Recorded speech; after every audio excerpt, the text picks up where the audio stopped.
CBum's baby comes out holding vial of Tren. Already got Tren injected into its system right off the bat. No, that's CBum's plug. It's Yeah, it's just that's where he gets his stuff. That's just his semen just has like Tren built into it. It's a release mechanism. That's the one drug he says he won't touch though. He's definitely touched it Yeah. at some point. Well, I feel like he touched it like once early on and had like just bad, like just didn't like it very much, and because of that, now holds his opinion of never touching it again. Yeah, I mean, everybody reacts to it, differently. The side effects are drastically different. A lot of the side effects are mental. There's a lot of physical ones too, but there are a lot of mental side effects, and the side effects that affect guy to guy are very, very different. I was gonna say I got in my stream yesterday. I was asked about roids, and the question was posed so poorly that I had to just pause for a sec. But they said, I heard all roids do. They used like ROIDS roids. All Yeah. roids do is help with recovery, and I was like, all right, we got a lot to unpack here. I mean, basically, like in a very dumbed down sense, yes. I was gonna say, if you and my initial response was like, in the most generalized, like just no information looked into sense, and just like, again, generalizing every compound, sure, but that's also the furthest thing from it. So it was an interesting conversation. Yeah, fundamentally, that's basically all it does. How it does it with the food you intake, the way you train, Yeah. how it actually does it as far as like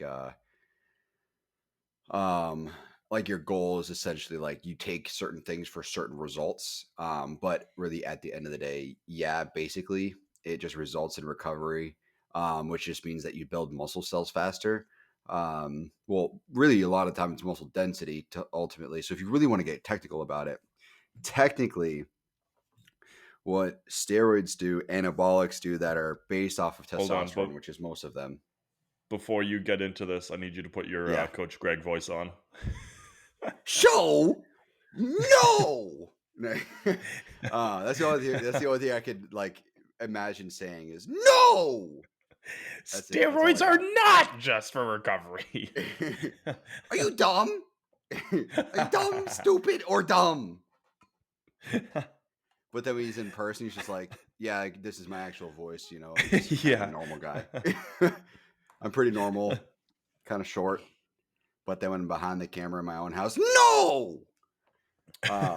But yeah, so if you really want to get technical about it, anything that's derivative of testosterone, which is most of what people call steroids, is a derivative of testosterone. But then you do have alpha 9 nors, which is like Tren is one of them. That's why Tren is so different from everything else. Let me look up. There's only one other one. I always forget what it fucking is. So let me see. Okay, that is not what I wanted at all. All right, here it is. Yeah, so 19 nortestosterone. I would argue it's not necessarily a full testosterone derivative. A DHT and a straight testosterone derivative, yes. Trestolone, so it's mentedolone and they trestolone. What a lot of people argue or is under the 19 nortestosterone derivative side, which I also call alpha 9 nor, alpha being 1, so just alpha 9 nor. People say 19 nor, depends. But point is, everything's basically what you consider a steroid is essentially derivative of testosterone. Some are direct, some are indirect. But so the way it works, right, is a lot of time, if you really want to get like generalized with the technical side of things, is that steroids, they essentially help with recovery and they increase muscle density. But then you have something like growth hormone. Growth hormone is the opposite. It doesn't help with density, it helps with actual muscle cell increase.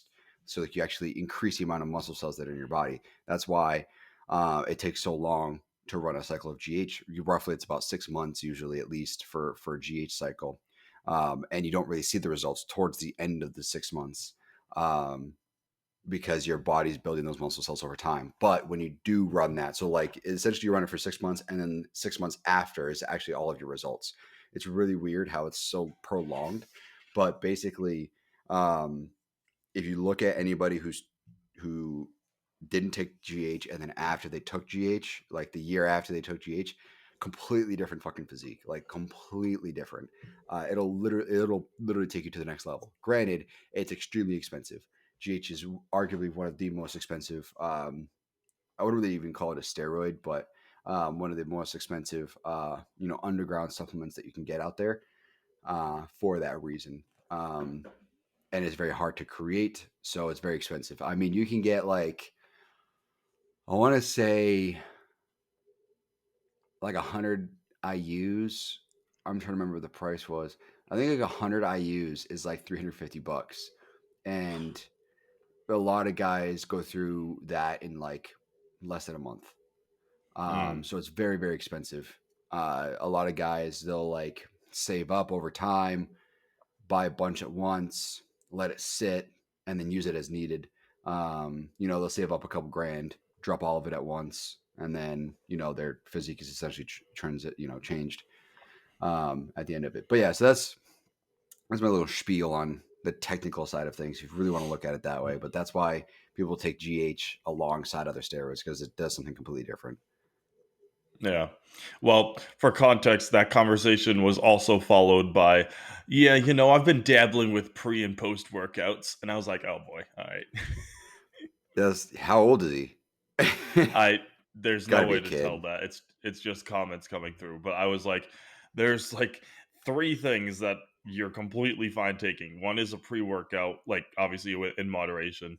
2 is Yeah. creatine, and 3 is your BCAAs or protein or whatever you're taking post-workout. Yeah. Yeah, that's a lot of people compare it. They're like, oh, like what's the next step after creatine? Steroids? I'm gonna huff glutamine. Glutamine. Gonna get it from my guy. I know a guy that can My guy, yeah. give me plenty of glutamine. My guy is Gail Lewis, 844 Illinois Walmart. The Walmart OG. The Walmart OG. Walmart will never be the same without her. We need to figure out what her cycle is, because her physique is just crazy. So That's godly, dude. She's probably taking everything under the sun. You name it, she's taking it. That's probably her cycle. Well, how much steroids is Gail on? Yes. That's how much she's on. Yes. Yeah. Speaking of females, go ahead. I was gonna say, Baby Bum. Baby Bum will not have the male physique title, but rather instead will transition and then get the male physique title. Yeah, yeah, I imagine. I already got the genetics for it. She's gonna be if she wanted to, she could probably be like the biggest fucking lady up there. She's gonna bring back women's bodybuilding. CBum's fiance is also isn't she in bodybuilding too? Or no, she's just no, I think I feel like she's just big into like nutrition and fitness and all that. Let me look up. Well, it's not his wife; it's his like girlfriend, fiance. I guess. That's why I said fiance. Yeah, I typed wife. That's why I was correcting myself. Who is it? What's her name? I'm forgetting. Well, see, this is the thing with famous. If you ever date a famous person, you will always just be known as so and so's, partner or whatever. Right. This is CBum's fiance or soon to be CBum's wife. I don't know many people who know who CBum is who is going to know what her name is too. Courtney King, duh. I thought you were about to say Courtney Cox, like the actress from Friends. Nope. Courtney King, okay, so she does have I was going to say, I'm pretty sure she competes. Yeah, so she has competed throughout the most of the 2010s. She saw significant success during that time. So she got her pro card in 2013 in bikini and qualified for that year's Bikini Olympia. Let me see. 2016, she won her first and only Bikini Olympia championship, and she defeated the then three-time champion Kaltwasser to get there. So she has won the Olympia just in bikini. Wow, good She for her. stopped competing in 2017. So yeah, I thought she was pro. I thought she was pro. I didn't know she won the Olympia. Yeah, I'd be Bikini willing to Olympia. bet But that you know how you're on a fertility like off of all of your cycle and everything. I'd be willing yeah, to bet that her stopping her competitive bodybuilding in 2017 is like in preparation for now, so like a much longer process. I mean, I think here's my thing. I think this is the difference probably between Courtney and CBum is that uh, Courtney accomplished what she wanted to accomplish and was like, you know what, it's too detrimental to my body. I won the Olympia. I can say I'm I guess like a Miss Olympia. Um, so that's what I wanted to do, and I'm okay with calling it now. And she's still, she still trains. Oh That's yeah. part of like any bodybuilder is that training is part of your life. It's part of it's the lifestyle. You're always going to be on a meal plan. You're always going to be part of, you're always going to be training. It's just part of life. I think, when I'm done bodybuilding one day, 10 to 15 years from now, I'll probably do what I do now, which is like a 2 on 1 off kind of thing.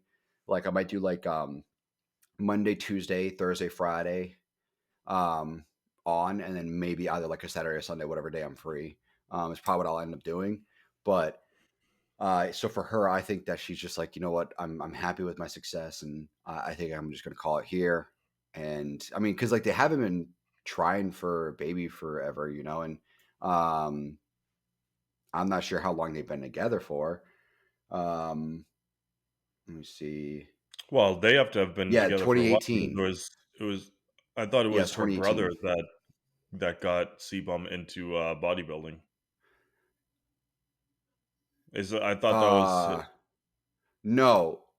no, no, it Ian. was his Ian sister's boy. married There we C-Bum's go. sister. Yeah, That's yeah. what So it it was the is. opposite. I So got it mixed his up. sister's boyfriend said, "Dude, you have the genetics to be a good bodybuilder," and brought him up through that way. That's Ian Bayer, and he's married to I forget her name, something Bumstead. They still kept her last name, um, but yeah, that's how that happened. Which is crazy to think. It's like, dude, Ian clearly has an eye for it. Like it's weird. Like Ronnie Coleman's like trainer did the same thing. He's like, dude, I'll give you free membership if you come train.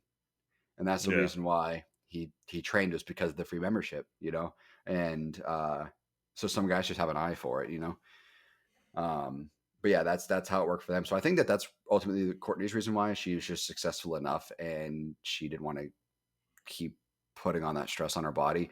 But Chris is very much the opposite. He's very like, I'm gonna go until my body can't do it anymore. Like Ronnie. Like I feel like that's what it's gonna end up being. It's gonna be he'll go until he gets dethroned, and then he'll call it.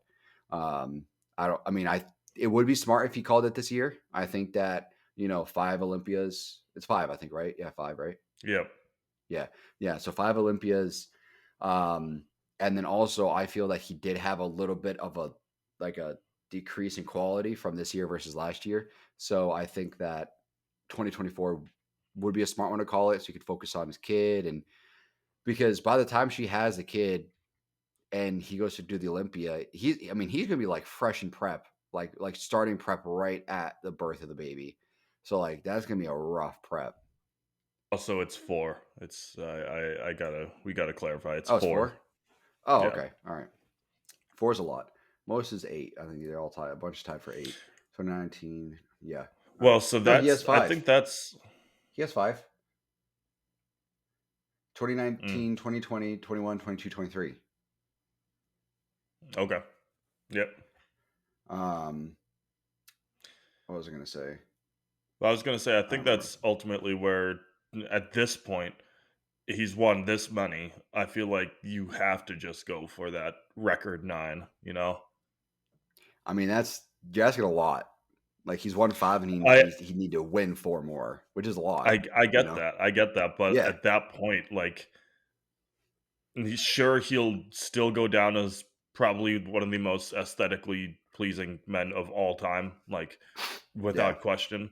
But I think just for personal, props, I don't know if you can stop, Yeah, I mean, he's got the competitive nature in his system, and he's got the genetics for it. Who knows? I mean, maybe his physique will just age like fine wine. Like he's what? He's 28, I guess. He was born in 1995, so he's 28 right now. Um, so he's got the genetics for it, and he has the time. 28 years old, he can keep going for a long time. He could go till he's 35 plus, most likely. And he's at the point now where he doesn't really have to add a lot of size. He just really just focuses on conditioning. So he'll focus on a good prep.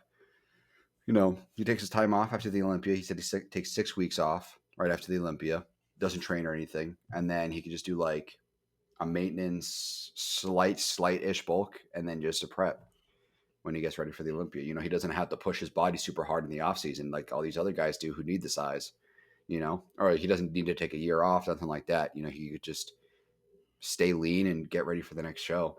So he's got the time, and it makes me feel like a piece of shit because he's 28 and he won his first Olympia at 23. So that's when I where won am I mine. at So you really 25? just, I won my first wheelchair that age. So you just gotta, I won at 13 before I got into yeah. high school. Been Mr. Olympia since I was a teenager. Been taking trends since I came out. That was my initiation to middle school. My gift for going into middle school. My first day of school was Tren. No, the bullies took me behind the school and said, either we're going to beat you up or you're going to take whatever Billy has in his hand. It was Tren, and you just like blow the fuck up in 3 seconds. 10 pounds lean muscle. They're like, you're genetic god. We worship you. It's like one of those videos. They did one on Sam Sulik. Meat cannon, or no. There's I'm not this familiar. this YouTube channel that makes these animated videos. They're fucking weird. And one of them was with Sam Sulik, and he every time he touched someone, he'd like blow up that muscle, and he like turned this guy into like this gigantic 7,000-pound freak of nature that was like, just kill me, it's so painful. It's so weird. It's so weird. But yeah, that reminds me of something like that. You take trend once, you just blow the hell up. But with CBum's daughter announcement, I mean, congrats to him for that accomplishment. That's huge. I'm hoping to be in the same place here soon. But everybody's talking about. I did see this video that was saying exactly what I was thinking, and somebody's like, "Fucking run it back, run it back. He's gotta have a boy." And I'm like, man, if he ever had a boy, he's just that kid is obligated to become a bodybuilder. Like he has to. If he doesn't, I don't know what's gonna happen, but he has to. Well, I was gonna say, like, yes, Sebum's physique is the biggest factor, but an underlying factor is also that he's just like, from an objective standpoint, a very attractive facial. Like his facial construction is very attractive. So taking it, like a kid will always be a risk at whether or not that's going to be the same or not. So like you take a look at like the top bodybuilders, not like most of them, they they look decent, even open guys, if Yeah. their faces aren't all bloated up, they have decent faces. I mean, I guess it depends. Like, I don't think Big Rami's a good looking dude. I don't think Okay, that's true. um Heidi Chupin is very attractive at all. There are a Well, few. beards are in, so Hottie's Yeah, covered. I wish that Beards would make a showing to other divisions too, because I don't want to shave my beard for men's physique anymore, man. That shit sucks. Yeah. I hate that. It's so dumb. I feel like I should be able to show that off. If I don't gotta shave, if guys don't gotta shave their dreads, then they shouldn't have to. I shouldn't have to shave my beard, but whatever. Well, there's an easy solution to that. Quadruple your cycle and go to men's open. Yeah, just get huge. It's simple as that. Just Eat big, get get big. huge Come and, on, and Paul. diced. Just eat a lot and then get lean. That's it. It's not hard. Just gain 100 pounds in 1 year. Not asking a lot.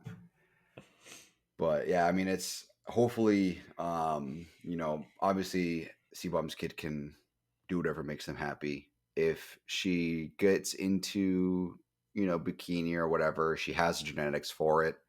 Her mom's going to be or was a pro bikini competitor. Her dad's arguably the best physique of all time.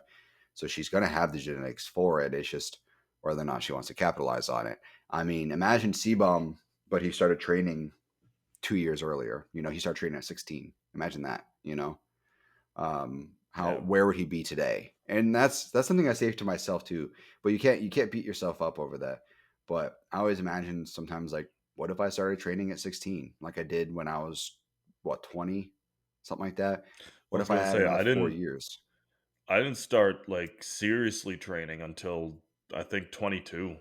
So Yeah, like yeah, I mean I was athletic my whole life and I did the routines with that, but like serious gym training, I didn't start that till I was 22. So I mean, and then I won my first wheelchair the year after, but that was of crazy. course, of Yeah. course. It's a fluke. No, but I wish I got into it sooner, but I also don't know if I would have ended up where I have if I started sooner. So I mean, it's a very much of what if scenario, and you can't keep beating yourself up over what ifs because they didn't happen. You got what you got, and you got to make the most of it. It's like it sucks because I'm like, damn, you know, CBum won his first Olympia at 23, I think it was.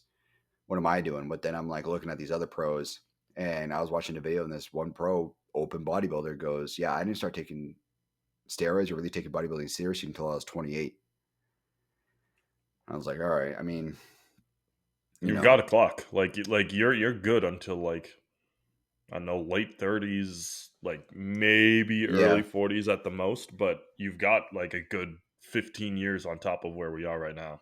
So, yeah. I mean, male prime is like 28 to 32. That's what they say. Like that's like the male physical prime. So, come 28, who knows? Like I could hopefully my physique just gets better and better, and then 28 it just really takes a turn, and it gets to the point where I'm like, okay, now I can like really compete at pro level.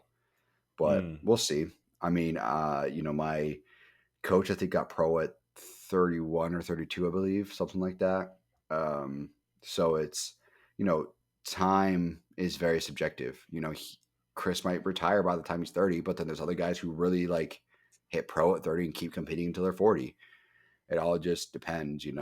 It just depends on your body, depends on your mind, your genetics. And something I've always said and that I live by is you want to die young as late as possible. So you want to die with a young mindset and, you know, young mind really in general, just as old as you possibly can. So it's, the maturity could also be a big difference. CBum might only be able to compete until he's 29.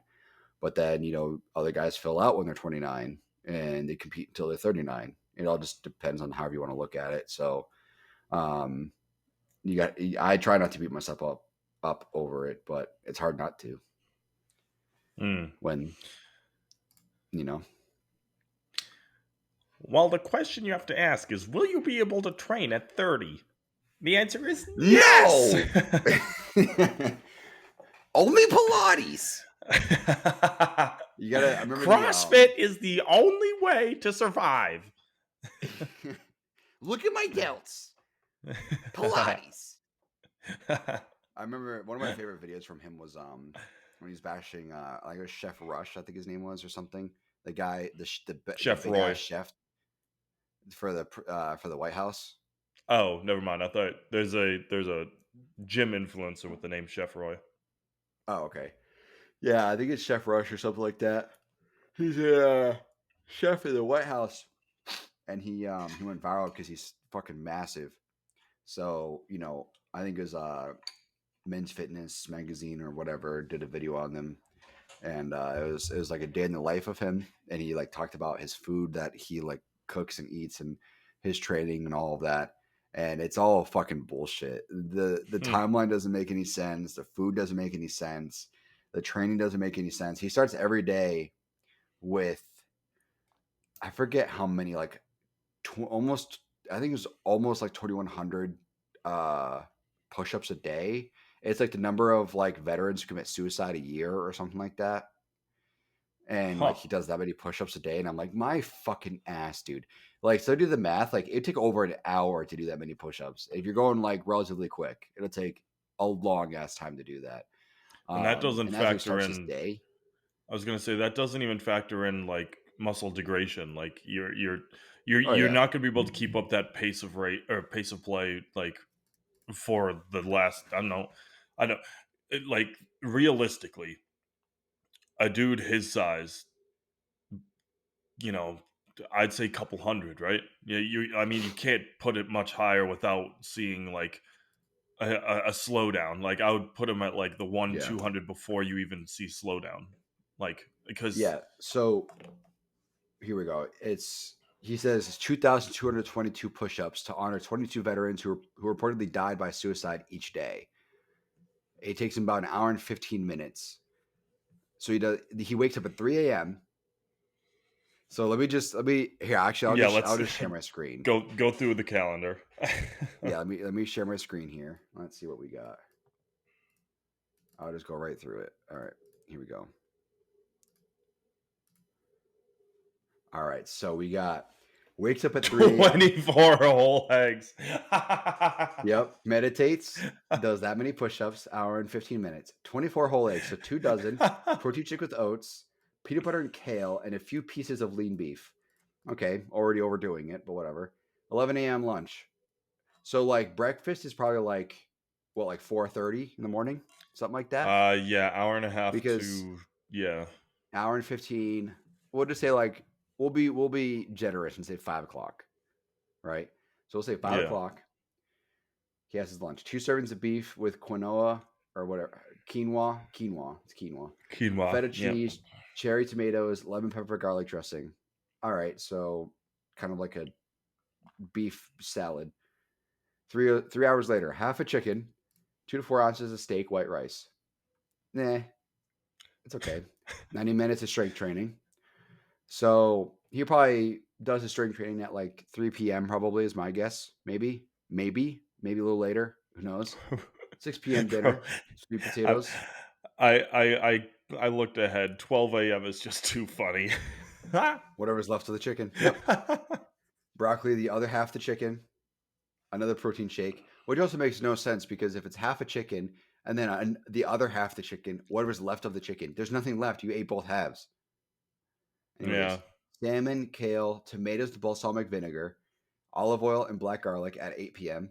10 p.m. This one has Greek yogurt, oats, quinoa, blueberries, and banana.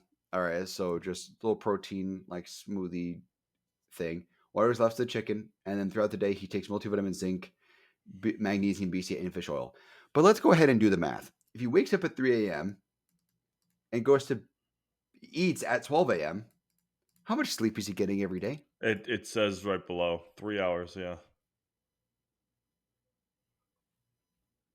It says Rush Um, appears to only sleep 3 hours a night. It's the first line in the yeah, immediate no, takeaways. no. And can you scroll back up to the timeline? Yeah. So he's a White House chef. Mm-hmm. What obviously it's his job to cook, but the amount of food that is presented right there takes time to eat. You can't just do that. And as a chef, you're not allowed to eat on the line. That's unsanitary. So where does he have time to do his job? So here's my guess. Let's say this timeline is 100% accurate. I'd say that's exactly what he does every single day. My guess is he does the push-ups and eats 4:30, 5 o'clock. Then he sleeps another like 5 to 6 hours. Mm, That's my guess. He gets in the middle of the day, does all this, eats, goes back to bed for another 5 to 6 hours. So total, if he does it that way, he could get a total, 6 to 7 of like actually decent sleep.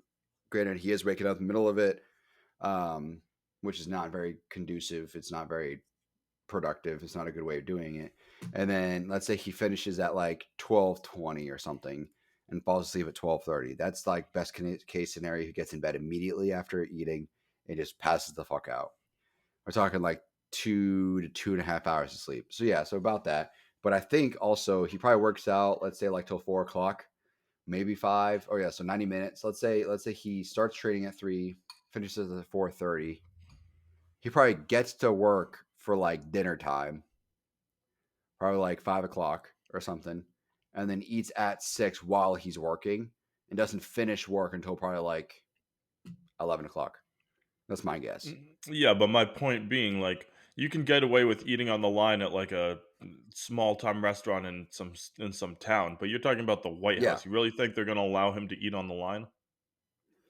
I don't see why not. I mean, if you listen to what the like presidents say and all that about what it's like to What? for the food and everything, and it's a pretty normal like situation. They just order whatever they want. Like they say, hey, I want this, and then they cook it. It's not like um You see it's not like they have to make 3,000 meals or something.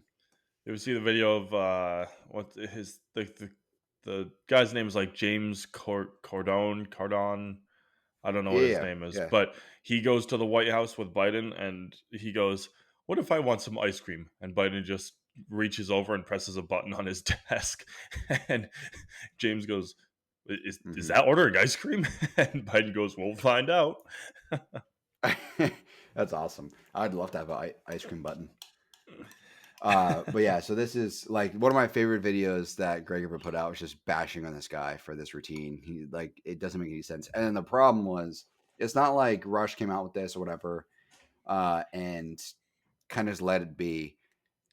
He kept calling out people who were calling him out and was like calling them bitches and shit. Like he was like talking shit right back to them.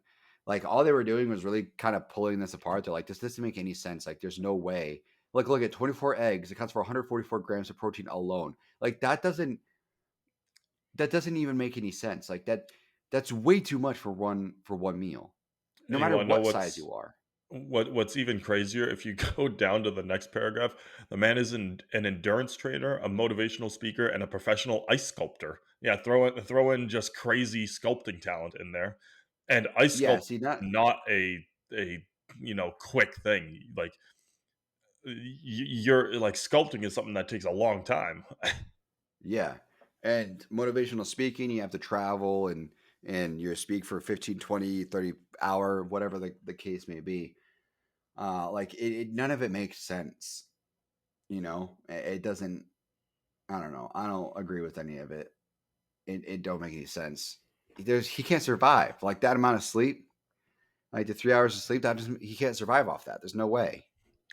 And there's right that the second paragraph last line, they're trying to spin it that knowing someone else who is doing, or sorry, not everyone, in fact almost no one can do 2,222 push-ups in 75 minutes. Knowing someone else is doing them every day though could provide some inspiration for you to get off your couch and do 22. I don't know how or what. You make a whole article basically showing this whole thing and how this is not for longevity, this is not possible, and then you try and spin it and say like, well, this is motivation for you to do some. Like, I would say it's the opposite. Knowing someone's doing that would incentivize me not to do anything because that's showing just a destructive pattern.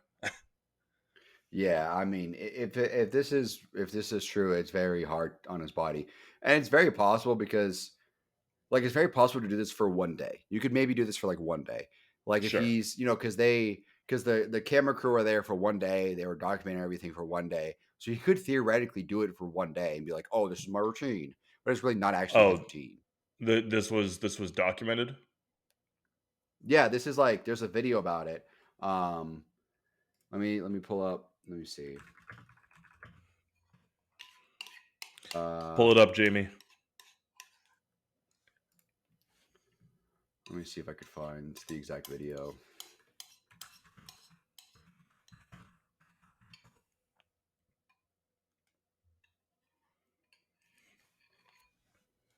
Did they take it down? It was Men's Health. Let me see if I can find the exact video. Yeah, I'm not even. I think they might have taken it down. Because too many people disputed it. Yeah, I mean, it's like when I search Chef Rush daily routine, all that ever comes up is people picking apart his daily routine. Yeah. It doesn't show the actual routine itself, like the video, because there was a video. The people I'm talking about, they like pick it apart in the video. All right, well, Watch him here's pop the up. Men's Health article. I was gonna say, watch him pop up on the next Generation Iron.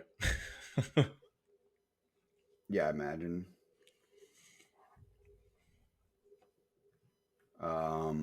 He even talks about here. Let me.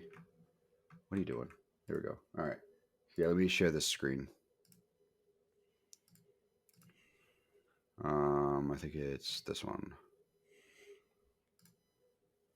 All right. So this is the actual like Men's Health article that talked about it. So, this is White House are grilling up baby leaks. There's a leak in the boat. Yeah. See, look. So this is the reason he got famous, just because of his arm. He has like 26-inch arms or some shit. 24-inch. It says 24-inch biceps. That's not what's measured. It's just the circumference of his actual arm from peak of Yeah. tricep to peak of bicep. So it's 24 inches, which is along the same lines as like Ronnie Coleman. That's why he went so viral, is because his arms are so massive. So this is the reason for the article, all of that. A lot of people, if you look at like his like the videos kind of pulling it apart, a lot of people down in the comments were like, the vibe that he gives off when he's talking about his food and all of that is very much like making it up as he goes. Like that's the vibe. It seems very almost like impromptu, like improvised. So, it's very possible that he was just kind of making it up. And I guess like I don't know if this is like his training for his arms, but yeah, 5 sets of 25 reps each arm of seated curls, and then it's 5 sets of 25 reps both arms of seated curls. Then it's forearm rope pulls, 5 sets of 25 pulls each arm, stating V-bar curls, 4 sets, 25 reps, hold inside of bar, 4 sets of 25 reps holding outside of the bar. This is just volume heavy. This is all this is.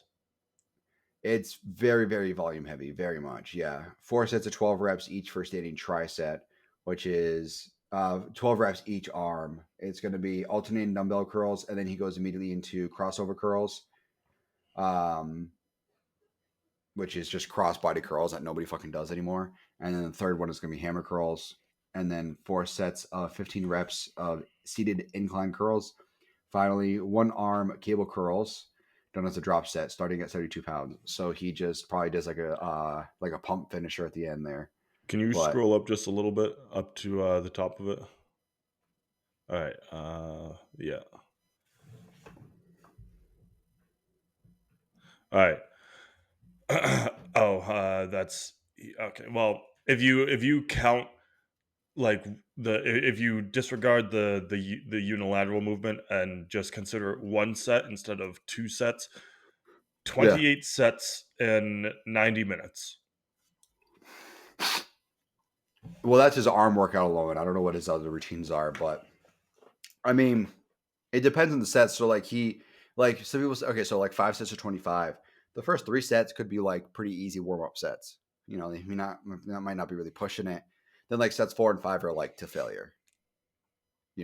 But also the other thing is like straight sets don't really make any sense. Very few people straight sets actually work on. So I wonder if like when he says five sets of 25, if he means like 18 to 25 or something, but like really he like aims for 25. Yeah. Like that's his goal. And if he doesn't reach it, then he marks that down, So I mean, that's, who knows like what his training actually looks like. But I mean, it's very possible to do that many sets in 90 minutes.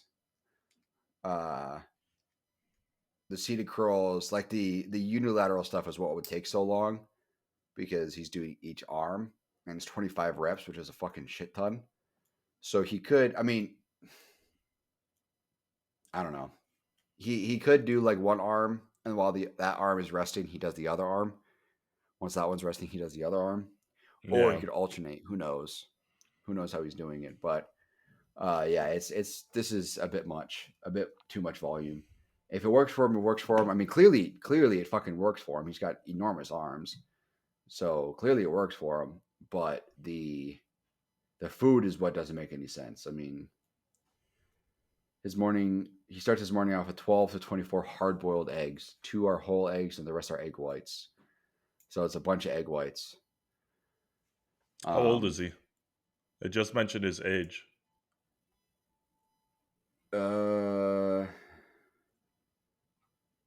He joined the army at 21.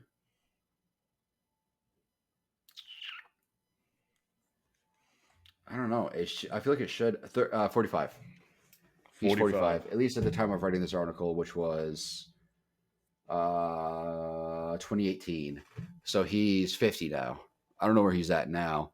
I think the video, let me see the video on him. So like this Generation Iron, they posted it 3 years ago, so 2020. So I think a lot of people were like picking it apart in 2020, probably when the video came out. I don't know where the video is, but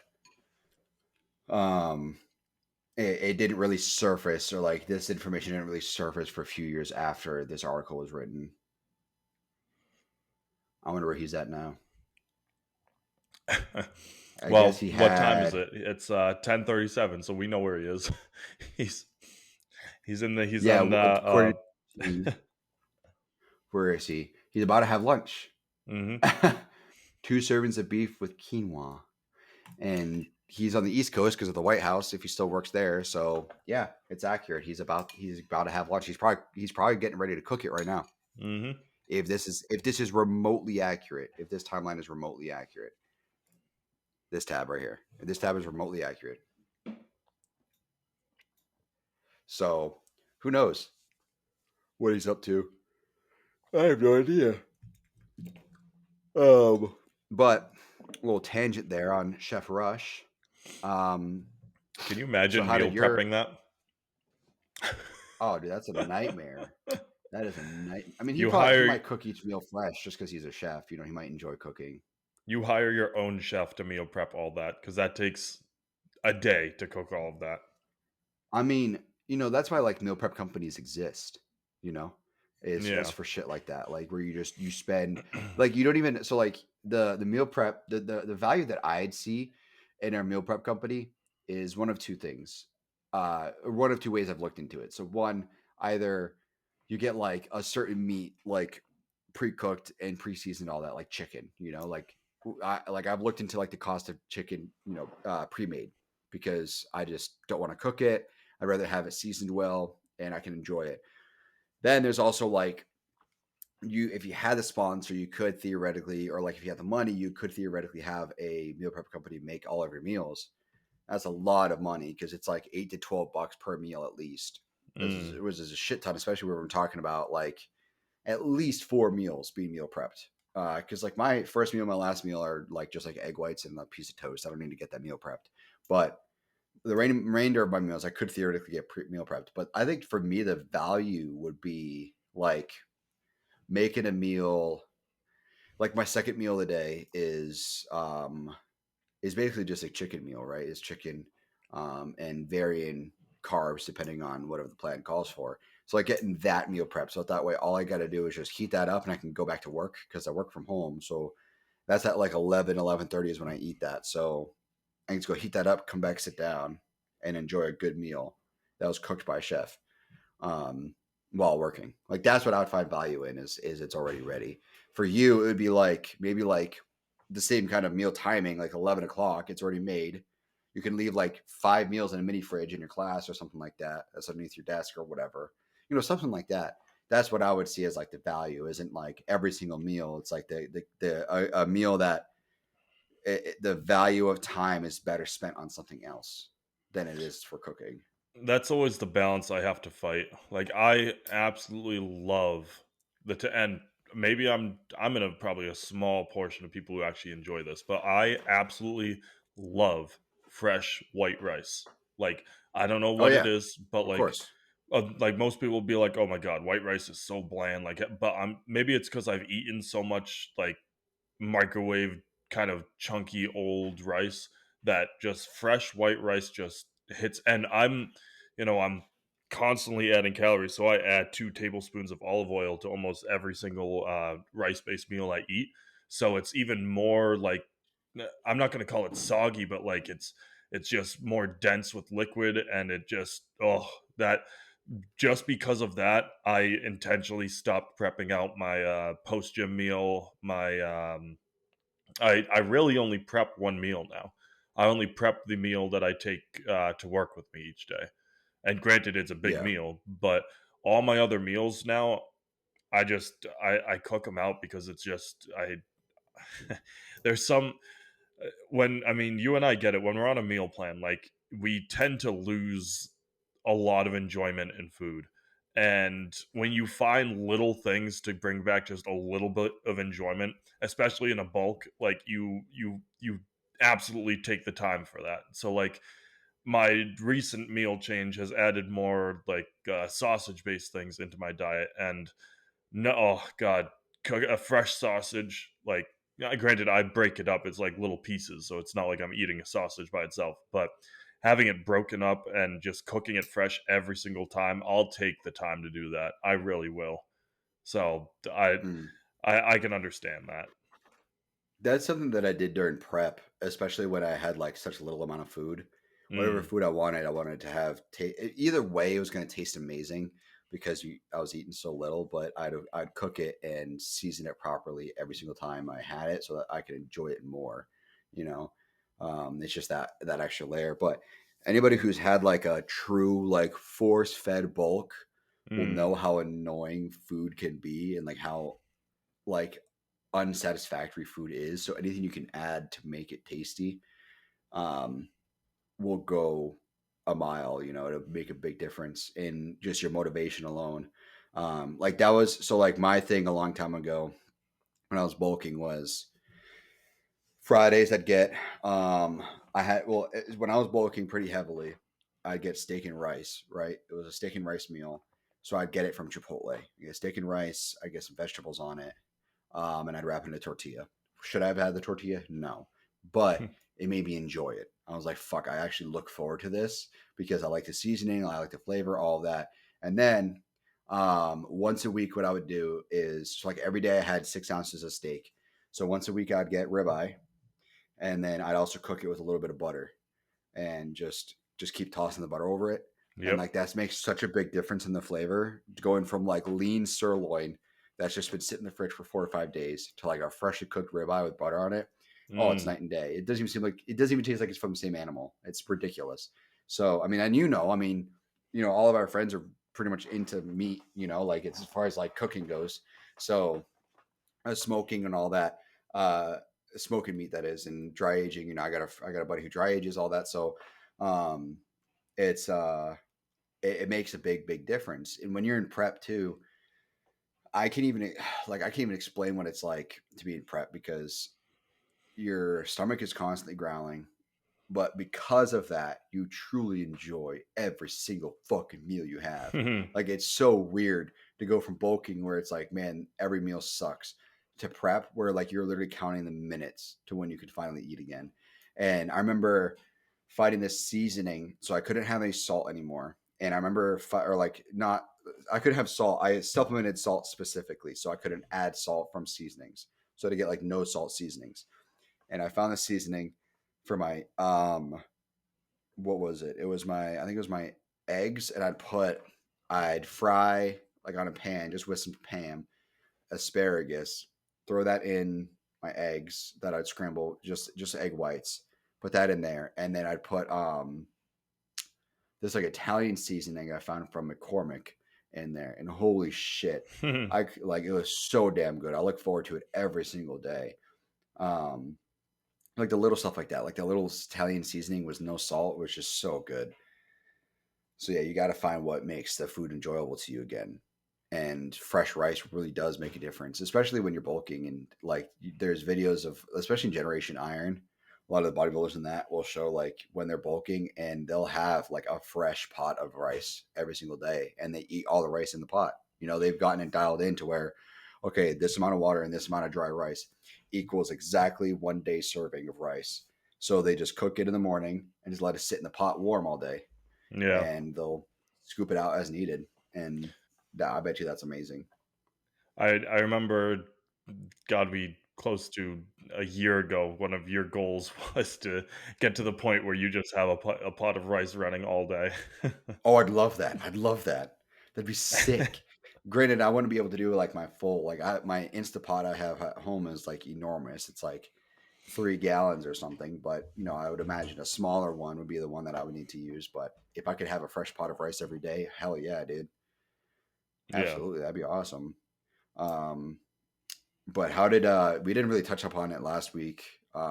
Which, and come to find out, we only recorded 40 minutes. We had a short episode last week. When all Yeah, said and well, it done, was all over the place, so yeah, it was all those we technical made do with what we issues. had. Yep. So how did your 2023 go? Like, what was the like? Where did you start and where are you ending? What's your consensus of your year? Yeah, well, 2023 was the year that I finally took the first serious step into the bodybuilding world. Not at all claiming to be a bodybuilder because I haven't stepped on stage. Paul and have kind of made that like the requirement for if you're going to call yourself a bodybuilder, you have to have been on stage at some point. But I took my first serious step and I picked up a coach, and that was my first like serious step towards it, and we worked Mm-hmm. together for a good couple months. I mean, it was probably 4 months.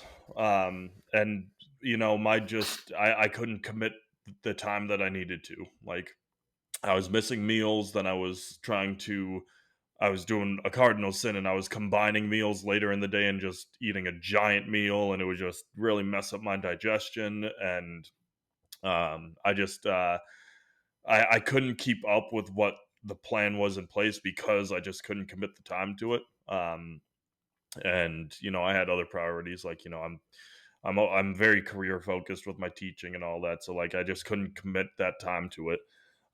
So the coach and I didn't work out. We're still friends. He yelled something out his car to me the other day, just because he recognized me. But we're on great terms. It just was there's Yeah. no amicability. It's just didn't work out. But that was my first serious step, and I that what that gave to me, um it was twofold. One, I'm able to write myself meal plans that are just way more effective now. Like, and my coach made this point to me when I was his client. He said about 90% of his clients 10, 20 years down the line become coaches because you absorb the information and you retain the information.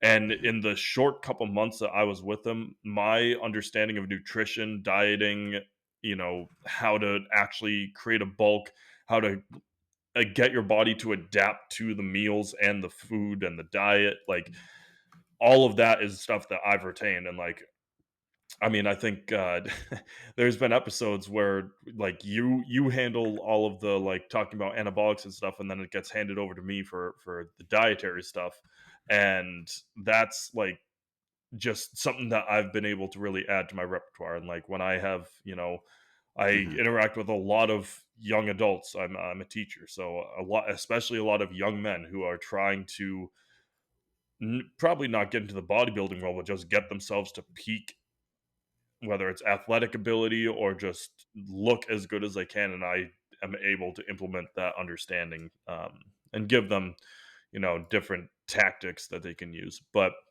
overall, that was the first thing. And then the second thing that I got was my training intensity. That was something that I had, for me, had always kind of lacked. I was a person who was training for like 3 hours in the gym. I mean, a year ago when or a little over a year ago when we started this podcast, I was a PF user who was in the gym for 3 Good old hours. days. And yeah, and granted, there are some things of long sessions that I still use in my training sessions today, but overall training intensity is where it's I've really just completely changed my craft, and because of that, I see my own, while they're small but incremental changes in myself as I continue Hmm. that training. Um, so, not saying I'm anywhere near to being a coach, but there's just tidbits of information that and ways to convey that information that I had not had before that later down the line probably will be able to be very useful to me, like if I want to, and especially like if I took it like lifestyle coaching, take bodybuilding aside, I could absolutely do lifestyle coaching just from the little bit of information I've gotten from him, um in that span of time. So that's one thing, but then my 2023 was riddled with injuries. I have not had as many injuries this past year as I have ever had, and I'm 25 now, so my recovery to major injuries is not what it was when I was, 16, 17, 18. So, I mean, a combination of spraining or breaking each ankle. The right one was broken, left one was sprained. Both knees hyperextended, and pr- I don't go to the doctor for any kind of knee thing, which is Hmm. probably not great, but there's a decent chance we had some kind of strain or tear in the knee. My right elbow was still in constant pain. So just long-standing injuries that really combated my ability to train. So I'm taking a big step back from athletics in 2024. I'm only playing golf this upcoming year. I've mentioned to my girlfriend that I might play soccer with her, but that's a once a week uh, thing. And as long as I can get my ankles healthy, I'll do it. But Hmm. realistically, I'm just going to be training and playing golf. So my injuries should be far, far fewer and in between.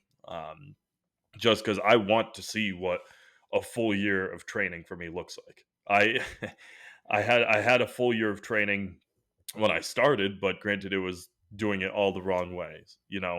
So now I'm focusing on what 1 year of just complete what 1 year of complete training looks like for me. So I'm excited to see what that looks like.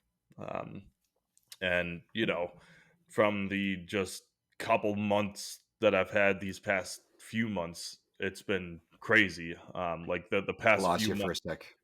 Yeah, you're good. My connection was good, so I'm Okay. still ripping. Oh, okay. The past few months I've had, and this is also post. Like I did. I guess I should mention also my first SARM cycle, and like I Yeah. reacted incredibly well to LGD. That's my complete favorite. Rad 140 really didn't take with me. It didn't have like negative effects, but it just didn't show me the same results that I got from LGD. So when I hop back on in the new year, it's going to be a heavy LGD use for a good 3 months, and just push to the spring, and then lean off in the spring and just look great in the summer. You should get Trend. your yes, no, but you should get Blood your work. yeah, you could even just do like basic like testosterone and estrogen read, probably like 40, $50 just to see where you're at. I would Yeah. do it if I could recommend anything, I would say I would do it now to get it done to see where you're at naturally, like Before. Yeah. after everything. And then I would get it done in the middle of it to see what it does to you, if there's any difference. Because I feel pretty normal, even though my test is was in the shitter. So even though you might feel normal, you might not necessarily be normal. So I would get it checked out to see where it's at, and then see what it does to Yeah. you in the middle of the cycle too. I'm Yeah. curious. And if it tanks, then I'll go full cycle and just blow it to the ground and be on TRT the rest of my life. So it's like 3 grams a test, pretty normal. Is that a good starting point? Like 10 mil every other day. I think it'd be good to know where everything's at during all of that, so you could just know at least. Yeah. But I think you'd be surprised also what you were saying about retaining the information. You'd be surprised. we've talked about this before, how little people do retain information Mm. when it comes to, food and training and all of that. I try not to bombard my coach with questions. I do my own, independent research. When I say research, I look up studies. I look up, people, doctors talking about certain things. Like I was looking up recently, like for different fertility cycles we could do, stuff like that, and what a lot of like endocrinologists say, what a lot of urologists say, because like you got endocrinologists who focus on the hormone side of things, but then you got urologists who are also kind of like on the surgical side of things too. So it's like Mm-hmm. you got a good mix of both opinions if you look up both of those. So just like that kind of research does go a long way, which I think is also part of like us talking about on here, is that naturally, in order for us to talk about these topics, we do have to do research for you guys. So that also helps us retain information, and talking about certain things too does help us retain it as well. And then also, a lot of people just don't give a shit. If it works, that's all they care about. So for you, you actually wanted to learn those things, so that you Yeah, did. that's true. A lot of people don't. I and at the same time, even if a lot of people became coaches, there's a big difference between a coach when you say like a lifestyle coach or like a weight loss coach versus a bodybuilding coach. Those are two completely Mm-hmm. different coaches. Um, it's like bodybuilding coaches. I think I would put like pretty much above any other coach, parallel to like a powerlifting coach, because they're two different disciplines, but they're like kind of at the same level. But like lifestyle coach, and then there's like the weight loss coaches, all of them are kind of below bodybuilding coaches because it's so much more complex, because you're also talking about hormones. And that's where I don't want to become a coach. Is I don't want to be a coach because of anabolics. I don't want that liability. So that could be a stopping point for a lot of people too. Just because somebody doesn't become a coach doesn't mean they didn't retain the information either. Um, Yeah. so you just retain it because you wanted to. Not everybody does. But you also learned with your coach kind of what it takes, That's true. to get into Yeah. bodybuilding. And I actually had a conversation exactly yesterday, literally yesterday, Friday, with my coach, because I posted like kind of like a recap of my 2023 year. I kind of showed where I started, kind of showed where I ended as far as like lean goes. So I showed like all the way up to my show, and then I showed like a few weeks after my show. I haven't showed since, I didn't show anything since then because it's just been a health phase. I haven't had that presentable physique, but um, he goes, I just realized, retrospectively, that I kind of dieted the fuck out of you. Like we kind of went too hard on the diet. And he's like, I think I was just too focused on trying to get your abs to show, and therefore like flattened you out everywhere else. And I was like, yeah, we learned some lessons from this one, but I learned a lot of things. We both learned a lot of things, but at the same time, I know I have the strength and tenacity in order to achieve, you know, a win in bodybuilding, because like that's like what I went through for prep is as worse as it gets, you know. So if I know I could go through that, then I can go through any prep. And like that's also why I think like Alex in your case was like, if you can't do this right now, it's not the right time, Yeah. because it's like this is the bare bones, this is the basic stuff. So if you don't want to put the time towards it right now, which I actually respect him for, he's like, there's no point in continuing because you're not going to be able to And effectively take advantage of it. and You that's know? what I mean. Like I'd much rather a person give like he 100% could have kept me going and taken like made money off me and all of that. Yeah. But like he actually wanted what's best for me. And what's best for me wasn't doing that at the Any good time. coach is like that. Yeah. And Exactly. they'll also, any good coach will say, look, like my previous coach before my coach now was like, look, he's like, my goal isn't to keep you as a client forever. He's like, my goal is to get you to the point where you learn so much, or like I could teach you as much as I know. He's like, that's my goal, is to teach you as much as I know. And then I want you to then branch off to someone else. He's like, because there's going to be a point where, you outgrow my information, my knowledge. And he's like, I'm not going to take it personally when you go to somebody else, because it's what's best for you. And if we're at the point where, you're as far as you can go with me, then you got to take it to the next step. And that's kind of what like my coach did. He was with his coach for a long time. And then he said his coach was like, look, this other coach right here, he's better fit for what you need. He's like, he's going to really take you to the next level. And here he is now, professional, hopefully getting ready to compete in 2024 again in a pro show. So like that's a good coach. It's a good. I mean, he's not the best coach for everybody. I already know some stuff about him, but not my coach. My coach's previous coach. But Yeah. anyways, he's not the best coach for everybody, but it's a good thing that a coach can do that because it's not about the coach. It's about you. All that the coach can do is help you get to where you want to go. It's about you. It's not about the coach. So it's a good thing that the Alex is like that too. It also says a lot about, what he would do. If you were like, hey, let's hop on cycle or something, like if you guys are like ready for that, Well, you would and know that he's truthful about it and not going to pump you full of shit. that's ultimately what comes down to as well, is that like in if I ever get myself to a point where I can fully commit, like I'm on like the gradual like slow grind just based on like what I can do like currently. But if I ever get to the point where I can fully commit, my relationship with him is still so good, and the way he handled the or how we both handled the breaking way, like splitting up ways, incentivizes me to go back to him, and knowing exactly what you said, that he won't put me on anything until, like, you often mention reaching your natural peak before ever touching anything, and he If would you not can. allow anybody to touch something until they reach that point. Like, I know Hmm. another one of his clients that I don't work out with him anymore because I'm not at Empire, but looked phenomenal. Like, I mean, like, he's not huge, but like for natural bodybuilding, looks phenomenal. And my understanding the first time I met him was that he was on some kind of gear. And I had a conversation. It was a one off conversation. He was like, yeah, coach is prepping me to hop on. And it was just phenomenal to see his physique, and then realize that, and I had every reason to believe him because it was Alex as the coach. If it was a different Hmm. coach, I don't know the guy, but because I knew the coach, I was believing that he was truthful. And it's just crazy to see like how much time and dedication he would put forth before ever considering anything. Yeah.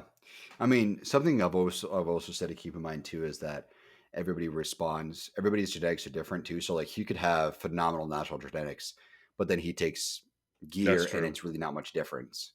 So it doesn't work for everybody. Gear doesn't transform you every day. And that's why I send you those like average gear user, because the average gear user is a pretty normal looking dude. So he might take gear and his physique could literally deteriorate, which it's been seen before where like, Derek More Plates More Dates will talk about it. He had a video once where this guy looked great genetically, just naturally, like just looked phenomenal. Took gear, got tons of acne, put on tons of water, like lost a lot of strength. Like his physique literally deteriorated because of gear usage. So it's not made for everybody. Sometimes you just have such a good natural genetics. It's like, dude, honestly, just stay natural. Like, if Yeah. you look that good, I'd be like, just compete naturally, dude. Honestly, like you're at that level where you could compete naturally. Will you step on the Olympia stage? No. But would you be at the top of the game in the natural world? Absolutely. Would you be able to live a longer life? Yes. Would you ever have any fertility or testosterone issues when you're 50 years old? No. It's if you could do it naturally, do it naturally. So that's what I say. In his case, gear could ruin it for him, but who knows? And that's what Alex is going to help with. Yeah. So, but I mean, I think that it was a good year for the both of us. I think we both learned a lot ultimately. And I'm glad that you went through what you went through because you learn kind of what it takes, and now you know what to expect going into it when you do get to that point. If you do decide to get to that point, And my recovery mentality and understanding is more than anybody should have. So, like, it's beyond what you I need. I'm good there. Yeah, you got that covered at least. Nobody has that though.